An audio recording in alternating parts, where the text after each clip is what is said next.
Hi, my name is Glenn Jones. My book is about human resources changing the world, and it's about a critical examination of where HR is today, why HR directors don't become CEOs, and the steps and actions that need to happen to change the future focus of HR.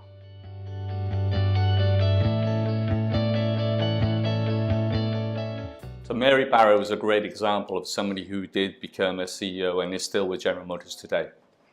But what Mary did, which was different, was that she necessarily didn't essentially just focus on one type of the business.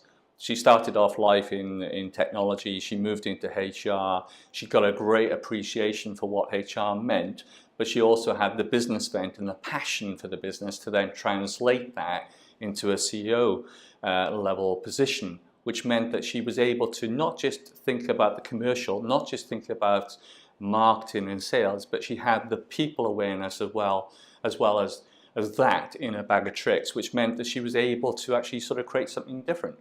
And that's the difference with those HR directors who then come on to become CEOs. And that's the difference that they have. They're not stereotypes. They are multifaceted and multifunctional from what they've covered off.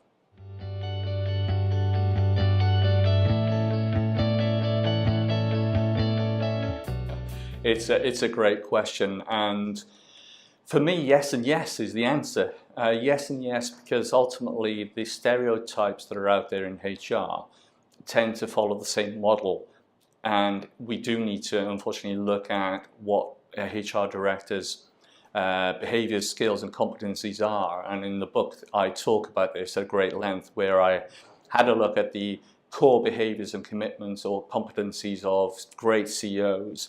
And what is clearly missing from HR today are those competencies.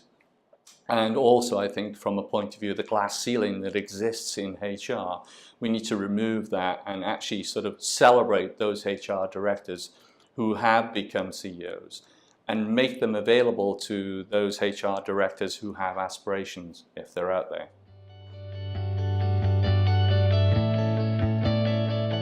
Because this is about the parity at board level. So if you can imagine, you have the CEO who's strategically looking over everything. You have the finance director who's looking at the numbers. So without somebody there to actually be put in the people aspect of it, what happens? And I think for me, that's the simple answer. It's around somebody who has the ability to translate the commercial into a people agenda, which then has the finger on the pulse of what happens next. And I think without the HR director being in that tripartite agreement, you would only have one lens coming through, and that's going to be the commercial lens.